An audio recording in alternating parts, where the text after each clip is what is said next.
Permission to record our meeting po, sir. Okay, sige. Pwede na po tayong mag-start, sir. Mm, okay. Okay, I'm Jerry Puason, Rooms Division Manager of St. Giles, Makati. So um, I'm in charge of front office and the housekeeping operations. Good evening, Mr. Tuazon. We would like to welcome you for this interview as an experienced room division hotel manager. We will be asking you a Mhm. few questions and we look forward on learning valuable insights from you. So for our first question, what are your key responsibilities as a rooms division manager and how did they impact the hotel's overall operations? Mhm. Mainly for my responsibilities is to ensure that our front office and housekeeping are operating efficiently and uh, meet or exceeds the guest expectation from us as a hotel establishment or accommodation establishment.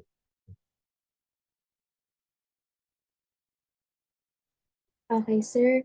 Thank you. For our next question is, how do you ensure seamless coordination between the front office and housekeeping teams?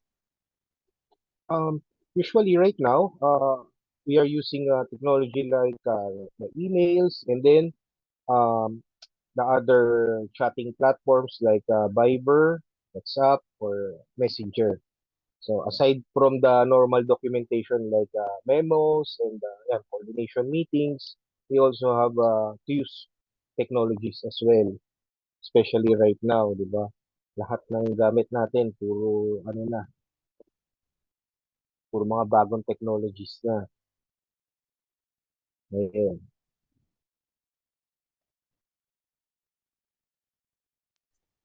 So for Mhm. the third question po, what metrics do you focus on to measure the success and efficiency of your department? Usually, in our hotel, we have a online survey. So that is the main one that we are using in order to ensure that our guests and patrons are satisfied. Usually, we will send the survey via email after they check out, and then from there, we will receive their guest reviews like or positive or negative comments. And most important in that is the negative comments because that's the key points that we need to improve as establishment. Ayun. Thank you po, sir. So for the fourth question, how do you handle high occupancy periods and ensure guest satisfaction during peak times? Mhm. For this one, um, we have to ensure that we have enough resources in order to meet the demands of our incoming or checking in or checking out guests. For example, in on the side of front office, we have to ensure that we have the right number of persons manning the front office to handle the check-in and the check-outs. And for the housekeeping side naman, we have to ensure that we have the right number of room attendants to prepare the room. And And also, also the right number supervisors that will do the inspection and the releasing of the rooms. Yeah.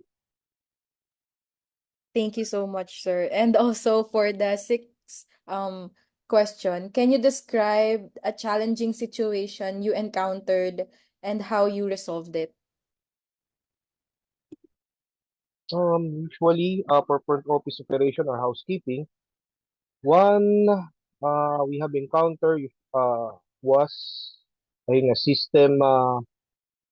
system malfunction. So, in this ano naman, these scenarios, usually the front office team or the duty managers have what you call this every shift they are saving downtime report wherein that's the last updated records of the system how do I explain it last update of the room status, last updated list of the arrivals, last updated list of the departures and the updated bills. So um at least the front office team will ensure that even though we don't have a system, they can operate manually. I believe in my time during my as a function as a front office manager, we encountered it about 2 times. So that's really one of the challenging scenarios that I encountered because during this time we will have uh, a bit delay to process the check-in and the check-outs, but we will be minimizing the guest complaint because of the downtime reports that we are practicing. Uh, Salamat po, sir. And for the seventh question, how do you manage the department's budget and what are some effective ways to control costs? um, for the department's budget, usually we are preparing it ahead of time. Like for GISA, we just finished the budget season for 2025, and usually there's a ratio when it comes to uh, cost, budget cost versus the occupancy. The guiding that is you always ensure that you always have the right supplies and the right number of money for the occupancy that you have. So usually we will adjust the manning or we will adjust the ordering of supplies occupancy that we have. So yeah, and, mhm. Thank you, sir. So for our next question is, what tools or technology do you rely on to support operations in rooms division management? Ang pinaka most important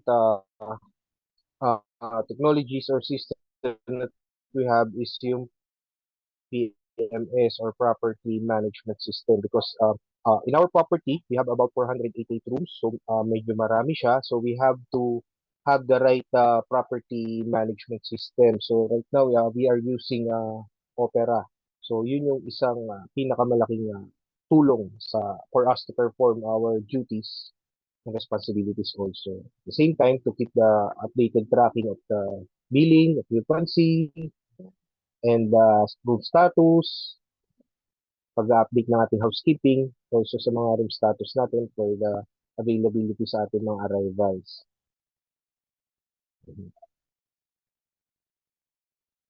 So for the next question, sir, how do you Mhm. stay updated on industry trends and what changes have you observed in the rooms division over the past few years? I'm sorry, can you please repeat it? Um, how do you stay updated on industry trends and what changes have you observed in the rooms division over the past few years? Mm, Usually right now, you have to keep informed of the updates in the technologies at the same time of the promotions, and then or the packages that we can offer in order to stay competitive in uh, in our industry. So right now, lahat we can use naman all social media platforms to also stay updated when it comes to that.